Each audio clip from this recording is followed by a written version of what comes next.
కాబట్టి పోలీసుల ముందు, విచారణ సంస్థల ముందు సహనిందితులు చెప్పే, సహముద్దాయిలు చెప్పే సాక్ష్యాలు సాక్ష్యంగా కోర్టు స్వీకరించదు. జడ్జి ముందు చెప్పేది మళ్ళీ జడ్జి ముందు చెప్పినా మళ్ళీ నేను ఒప్పుకోవాలి కదా. నాకు ఎట్టించాలో చెప్పు అంటాడు. అశోక్ గారు వస్తాడు, పురుషోత్తం డబ్బు ఇచ్చారంటాడు. ఆయన చెప్తాడండి నాకు ఎట్టి డబ్బు ఇచ్చాడు, ఆధారం చూపించమని అంటారు. మళ్ళీ మొదటికి వస్తుంది. కాబట్టి వాళ్ళు కోర్టు ముందు చెప్పాలి. రెండు, నాకు ఇచ్చినట్టుగా ఆధారం ఉండాలి. నువ్వు గాల్లో చెప్పేస్తే కుదరదు. కాబట్టి ఇది అందువలన దీన్ని ఎక్కువ ఎందుకు చేస్తున్నారంటే ఈ వేట నిరూపితం అయ్యేది కాదు కదా. కాబట్టి అది నిరూపితం అయ్యేది ఇప్పుడు కాదు, సంవత్సరాలు పడుతుంది. ఆయన ప్రభుత్వం కూడా మారిపోతుంది ఖచ్చితంగా. కాబట్టి ఇదేమి జరగదు. కాబట్టి ఎందుకు గమ్మున ఉండాలి? వాసుదేవరెడ్డి గారు చెప్పినారు, ఎల్లయ్య చెప్పినాడు, పుల్లయ్య చెప్పాడు, విజయసాయి రెడ్డి చెప్పాడు, జగన్ కని రోజు టాతికాయల్లో పేపర్లు రాశాడు. జగన్ కి ఆ ముడుపులు అందినాయి. కింద క్యాప్షన్ కోర్టు కాదు, విచారణ సంస్థలు కాదు, కసిరెడ్డి చెప్పినాడంట, విజయసాయి రెడ్డి చెప్పినాడంట, విధుని చెప్తాడంట. అంతే, పోయిందేముంది, హెడ్డింగ్ అయిపోయింది. జగన్మోహన్ రెడ్డికి అందినాయి డబ్బులు, నమ్మినోడు నమ్ముతాడు, మంది ఏం పోయింది. కాబట్టి నేను చెప్తా కదా, విచారణకి ఇచ్చే ప్రాధాన్యత కన్నా ప్రచారానికి ఎక్కువ ప్రాధాన్యత వచ్చేస్తున్నది. అందువల్ల వీటి వల్ల పెద్ద ఉపయోగం ఉంటుందని నేను అనుకోను. అయితే ఇక్కడ ఇంకో పాయింట్ ఏంటంటే, జగన్మోహన్ రెడ్డి గారిని విచారించాలన్నా, జగన్మోహన్ రెడ్డి గారికి అట్లీస్ట్ ఒక నోటీసులు ఇవ్వాలన్నా సరే మెయిన్ కోర్టులు చెప్పేది ఏంటంటే, లిస్టెడ్ విట్నెస్లు ఉన్నటువంటి వ్యక్తులు వాళ్ళ ఆధారాలు తీసుకొని నోటీసులు ఇచ్చే పరిస్థితి ఉండదు. ఎవరైతే మెయిన్ అక్యూజ్డ్గా భావిస్తున్నటువంటి వ్యక్తులు ఉన్నారో వాళ్ళు ఒకవేళ జగన్మోహన్ రెడ్డి గారి పేరు చెప్తే వాళ్ళు మళ్ళీ జగన్మోహన్ రెడ్డి గారికి నోటీసులు ఇచ్చి దానికి సంబంధించి విచారణకు సహకరించాలని చెప్పేసి సిట్ కోరుతుందని చెప్తున్నారు. దీంట్లో భాగంగానే విజయసాయి రెడ్డి గారు ఇప్పుడు కీలకంగా మారబోతున్నారు. ఆల్రెడీ ఆయన మళ్ళీ ఇంకోసారి విచారణకు రావాలని చెప్పి సిట్ నోటీసులు ఇచ్చింది. ఆయన ఏదో వేరే పనుల వల్ల నేను రాలేనని చెప్తూ ఉన్నారు. ఇప్పుడైతే కీలకంగా కంపల్సరీ రావాలి. ఈ కేసు 80 to 90% కంప్లీట్ అయిపోయింది. ఆయన విచారించిన తర్వాత ఫైనల్ కంక్లూజన్కి వస్తామని చెప్పేసి చర్చ జరుగుతుంది. అంటే ఇప్పుడు విజయసాయి రెడ్డి గారు కీలకంగా మారబోతున్నారు. ఆయన స్టేట్మెంట్ కూడా మళ్ళీ ఇంకోసారి రికార్డ్ చేసి మిథున్ రెడ్డి కావచ్చు, మిగతా వాళ్ళు ఇచ్చినటువంటి స్టేట్మెంట్లు అన్నింటినీ కూడా కంపేర్ చేసి జగన్మోహన్ రెడ్డికి ఈ ముడుపులు అందాయా లేదా అనేది ఫైనల్ కంక్లూజన్కి చేయాల్సినటువంటి లిస్టు. మరి విజయసాయి రెడ్డి గారు విచారణకు వచ్చి ఆయన ఏం చెప్తారు? ఆయన ఎందుకంటే ఫస్ట్ లీకులు ఇచ్చింది ఆయన కదా, దీనికి సంబంధించి ఎవరెవరున్నారు, కసిరెడ్డి చేసిందంతా మిథున్ రెడ్డి మేము అందరం కలిసి పనిచేసామని చెప్పేసి చెప్పింది ఆయనే కదా. బేసిక్గా మీడియాతో ఏం చెప్పాడో లోపల ఏం చెప్పాడో మనకు తెలియదు. బేసిక్గా ఇక్కడ ప్రభుత్వం కూడా సిట్టు వ్యూహాత్మకంగా వెళ్తా ఉంది. నిందితులను అరెస్ట్ చేసిన తర్వాత 90 రోజుల్లో ఛార్జ్ షీట్ అయితే వేయాలి. ఆ టైం దగ్గర పడతా ఉంది కాబట్టి ఛార్జ్ షీట్ వేసేసినారు. కానీ ఛార్జ్ షీట్ వేసేస్తే బెయిల్కి ప్రొవిజన్ వస్తుంది, కొంత వెసులుబాటు వస్తుంది. కాబట్టి ఏం చేశారు, ఇంకా అనుబంధ ఛార్జ్ షీట్లు ఉన్నాయని చెప్పారు. అంటే 90 రోజుల్లో ఛార్జ్ షీట్ వేయాలి కాబట్టి 90 రోజుల్లో ఛార్జ్ షీట్ వేసినారు. ఛార్జ్ షీట్ చేస్తే నిందితులకి మన బయట వాళ్ళకి కూడా బెయిల్కి ప్రొవిజన్ వస్తుంది కాబట్టి ఇంకా అనుబంధ ఛార్జ్ షీట్ ఇంకా ఉంది కథ, ఇంకా విచారించాల్సి చాలా ఉందని. కాబట్టి బెయిల్ ఇవ్వద్దని చెప్పడం కోసం అనుబంధ ఛార్జ్ షీట్లు పెడతారు. అప్పుడు జగన్ గారు పదాన్ని నిలబెట్టినప్పుడు అదే చేసినారు. అనుబంధ ఛార్జ్ షీట్ల పేరుతో బెయిల్ నిరాకరించే ప్రయత్నం చేయడం, బెయిల్ అడ్డుకోవడం, అభ్యంతరం చెప్పడం. ఈ వ్యూహం కోర్టులో ఇంకా మారిన మార్గదర్శకాలు అంత సులభం కాదు. మిగతా అందరికి కూడా బెయిల్స్ వస్తాయి. 90 రోజులు అయిపోయిన తర్వాత బెయిల్ ఇక తప్పదు ఖచ్చితంగా. పాయింట్ ఏంటంటే ఇక్కడ విజయసాయి రెడ్డి గారు లోపల ఏం చెప్తాం బయట తెలియదు. ఏం చెప్పొచ్చు ఆయన? విజయసాయి రెడ్డి గారిని ఎవరైనా ప్రభుత్వానికి అధికారికంగా అప్రూవర్గా మారితే వాళ్ళు ఇరుక్కుంటారు, అదొక సమస్య ఉంది. గ్యారంటీగా నేరం ఒప్పుకున్నట్టే కదా. కానీ చాలా మంది నిందితులుగా ఉండేవాళ్ళు వాళ్ళకున్న కోపతాపాలు ఇతరుల పేరుతో వాళ్ళకి సహకరిస్తారు. అట్లంట మాకున్న సమాచారం ప్రకారం అశోక్ ఇట్లంట, పురుషోత్తం ఇట్లంట అని చెప్తారు. అప్పుడు పోలీసులు విచారించడానికి ఒక తీగ దొరుకుతుంది కదా, వాళ్ళ ద్వారా నుంచి ఏమైనా సమాచారం వస్తుందని. కాబట్టి ఇట్లాంటి కలిసి పనిచేసిన వాళ్ళు ఇచ్చే సమాచారం ఫర్దర్ విచారణకు ఉపయోగపడుతుంది.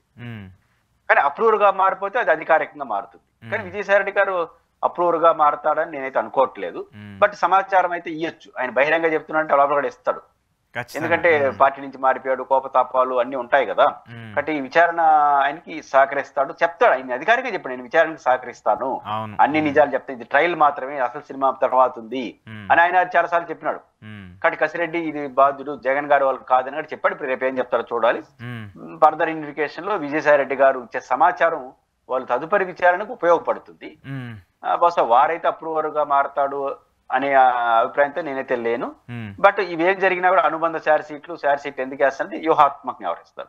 90 days బెయిల్ నిరాకరించాలి, ఇవన్నీ ఉంటాయి కాబట్టి ఇది వ్యూహంలో భాగంగానే చూడాలి. సరే, కంక్లూడ్ చేసి చివరగా చంద్రబాబు నాయుడు గారు చాలా సీనియర్ పొలిటీషియన్గా మనం అందరం భావిస్తాం. 40 ఏళ్ళు రాజకీయ చరిష్మా ఉండి ఆయన రాజకీయంగా అన్ని ఎదుర్కొని ఒడిదుడులకు అన్ని ఎదుర్కొన్నటువంటి వ్యక్తి. కానీ జగన్ అరెస్ట్ వచ్చేటువంటి లీడ్ వచ్చినప్పుడు చంద్రబాబు నాయుడు గారు అలాంటి స్టెప్ తీసుకుంటారనేది ఇప్పుడు పెద్ద చర్చ. ఆయన అరెస్ట్ చేశారు కాబట్టి మనం అరెస్ట్ చేయాలి, లేదంటే నన్ను జైల్లో పెట్టారు కాబట్టి జగన్ కూడా జైల్లో పెట్టాలని చెప్పేసేటువంటి ఒక చర్చ జరుగుతున్నప్పుడు మీడియా ప్రోపగండా, మీడియా ఎలివేషన్స్ దాన్ని పక్కన పెట్టేస్తే చంద్రబాబు నాయుడు గారు ఒక పొలిటీషియన్గా ఉండి ఆయన ఒక స్ట్రాటజికల్గా మూవ్స్ తీసుకునేటువంటి వ్యక్తి. అలాంటి స్టెప్ తీసుకుంటారా? మీరు కూడా చాలా సుదీర్ఘంగా రాజకీయాలను గమనించినటువంటి వ్యక్తిగా. చంద్రబాబు నాయుడు గారు యొక్క రాజకీయ చతురత చూసినా లేదా చంద్రబాబు గారు ఏమంటారు, మనం ఆడుంటే ఏం చేస్తాం అనే స్పృహతో ఆలోచించిన తప్పులు జోలికి నేను అనట్లేదు. జగన్మోహన్ రెడ్డి గారు తప్పు చేశారా, నిజంగా అందినాయలేదని కోర్టులు చెప్పాలి, వ్యవస్థలు చెప్పాలి, మన దాని జోలికి వెళ్ళాం. బట్ రాజకీయంగా చూసినప్పుడు మాత్రం మనం అక్కడున్నా, నేను అక్కడున్నా, మీరు అక్కడున్నా, చంద్రబాబు గారి యొక్క రాజకీయ చతురతను పరిశీలించిన, సుదీర్ఘకాలం నడిపిన రాజకీయాలు చూసిన జగన్మోహన్ రెడ్డి గారిని జోలికి వెళ్తారని నేనైతే అనుకోవట్లేదు. ఈ యాంగిల్లో తప్పు ఒప్పుల సంగతి. ఎందుకంటే చంద్రబాబు నాయుడు గారిని అరెస్ట్ చేసినప్పుడు కూడా నేను ఇదే చెప్పాను. చంద్రబాబు నాయుడు గారిని అరెస్ట్ చేసే ముందు 2 రోజుల ముందు ఆయన అరెస్ట్ అవుతారంటే నాలాంటి వాళ్ళు, మీలాంటి వాళ్ళు అడిగితే తెలివైన రాజకీయ నాయకుడు అయితే అరెస్ట్ చేయడం అని చెప్పాను. ఎందుకంటే ఎలక్షన్ ముందు చంద్రబాబు గారిని అరెస్ట్ చేస్తే అది ఏమవుతుందో నెగిటివ్ అవుతుంది. కాబట్టి ఈ దశలో దాన్ని అనుభవంగా తీసుకున్నప్పుడు చంద్రబాబు గారికి అనుభవం ఉంది కదా, నన్ను అరెస్ట్ చేసినారనే కోపమే కాదు, నన్ను అరెస్ట్ చేసిన అనుభవం కూడా ఆయనకు ఉంది కదా. మనం అరెస్ట్ చేయడం ద్వారా పార్టీ శ్రేణులందరూ ఏకోన్ముఖంగా ఇంతకు మించి ఏం చేస్తారని తెగబడి పనిచేశారు. అంతకుముందు భయంగా ఉండేవాళ్ళు. చంద్రబాబు నాయుడు అరెస్ట్ చేసిన తర్వాత ఇంకా అంతకుమించి ఏం జరుగుతుంది, మన బాస్ని అరెస్ట్ చేయడానికి పదాన్ని చెలో అని చెప్పి నిలబడ్డారు. అది ఆ పార్టీకి ఉపయోగపడింది. ప్రజలు కూడా ఏంది ఇంత సీనియర్ పొలిటీషియన్ ఎలక్షన్ ముందు అరెస్ట్ చేయడం ఏంది అని ప్రజలు అనుకున్నారు. ఎంతో కొంత అది ప్రభుత్వానికి నష్టం వచ్చింది, తెలుగుదేశానికి లాభం వచ్చింది. అదే పని జగన్ చేస్తే మనకు రాదా అని అనుకోడా చంద్రబాబు గారు. కాకపోతే బయట ఏం చేస్తున్నాడు, ఆయన దుర్మార్గుడు, ఆయన ఇట్లా టోడని చెప్పడం ద్వారా ఒక అరెస్ట్ చేయాల్సి వస్తే కవరేజ్ కోసం అరెస్ట్ చేయారంటే ఇలాంటి వాడు కాబట్టి అరెస్ట్ చేయాలని అది జరగదు. ఎందుకంటే మిమ్మల్ని అరెస్ట్ చేసినప్పుడే ప్రజలు ఆయన నెగిటివ్ తీసుకున్నారు. ఇప్పుడు చంద్రబాబు నాయుడు గారిని అరెస్ట్ ప్రభుత్వం వచ్చింది కాబట్టి జగన్ అరెస్ట్ చేయాలనుకోండి, అప్పుడు 53 రోజులు అరెస్ట్ చేశారు కాబట్టి మీరు కనీసం 55 రోజులను పెట్టడం కోసం అరెస్ట్ చేస్తున్నారా అని అనుకుంటారు. పైపెచ్చు అప్పుడు విచారణలో ఒక ఎండ్ స్టేజ్ లో చంద్రబాబు అరెస్ట్ చేశారు. ఇప్పుడు విచారణ ప్రారంభం కాకముందు జగన్ అరెస్ట్ చేస్తారు, మీరే చెప్పేస్తున్నారు. మీడియా చెప్పేస్తుంది, మీరు చెప్పేస్తున్నారు. దట్టు ఇప్పుడు ఏమనుకుంటారు ప్రజలు, అప్పుడు జగన్ అరెస్ట్ చేసినారు కాబట్టి కోపంతో అరెస్ట్ చేస్తున్నారు. ఆల్రెడీ చెప్తున్నారు కదా, వీళ్ళు విచారణ సమస్య చెప్పక ముందుగానే జగన్ అరెస్ట్ చేస్తున్నారని అనుకున్నారు కాబట్టి అరెస్ట్ చేస్తున్నారు. ఇది నెగిటివ్ కాదా? ఇది ఫస్ట్ పాయింట్. రెండో, తెలుగుదేశం చాలా మంది ఏమనుకుంటారు, ఇప్పుడు అరెస్ట్ చేస్తే 4 ఏళ్ళ తర్వాత ఎలక్షన్స్ వస్తే మర్చిపోతా ఉంటారు. జగన్ గారు దీన్ని ఎట్ట తీసుకుంటాడు? ఇప్పుడే 1 year పాటు విస్తృతంగా జనంలో దిగినారు, సంక్షేమ పథకాల అమలుపైన ప్రశ్నిస్తున్నాడు. జగన్ ని అరెస్ట్ చేసి అంటూ లోపల పెడితే ఏమవుతుంది? 2-3 నెలల పాటు ఆయన పెడతారనుకుందాం, హైయెస్ట్ పీరియడ్ 90 రోజులు 100 రోజులు పెడతారనుకుంటున్నాం. 100 రోజులు పెట్టాడనుకోండి, ఏమవుతుంది? దాదాపు 1/3 ఒక సంవత్సరంలో లోపల ఉంటాడు మాజీ ముఖ్యమంత్రి. అప్పుడు పార్టీకి పని కూడా ఉండదు అంటున్నాను. జగన్ అరెస్ట్ చేయకుండా బయట ఉంటే ధర్నాలు, రాష్ట్రాకులు, ప్రజలు సమస్య. జగన్ ఒకసారి అరెస్ట్ చేసిన తర్వాత వైసీపీ వాళ్ళ పని ఏంది? రోజుకు ఒకరు ములాఖతుకు పోవడం, రామకృష్ణారెడ్డి గారు ఇంకొకరు ములాఖతుకు పోవడం. ఆయన ఇలా అనుకుంటున్నాడు ప్రజలకు సంబంధించి అంటారు. రేపటి నుంచి ఏం చెప్తారు?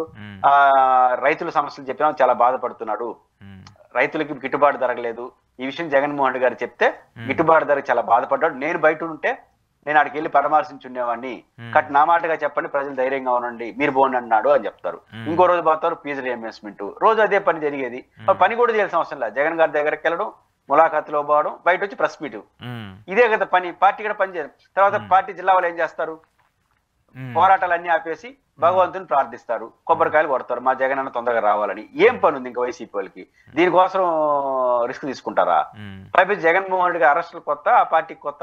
10 నెలలు జైల్లో ఉంటే 0 ఉన్నప్పుడు 10 అంటే ఏం కాల. కాబట్టి రాజకీయ కోణంలో చూసినప్పుడు మాత్రం చంద్రబాబు గారి సహజ పరిణామాలు, గత అనుభవాలు చూస్తే జగన్మోహన్ రెడ్డి గారిని అరెస్ట్ చేయకపోవచ్చు, లేకపోతే జోలికి వెళ్ళకపోవచ్చు అనుకుంటున్నాను.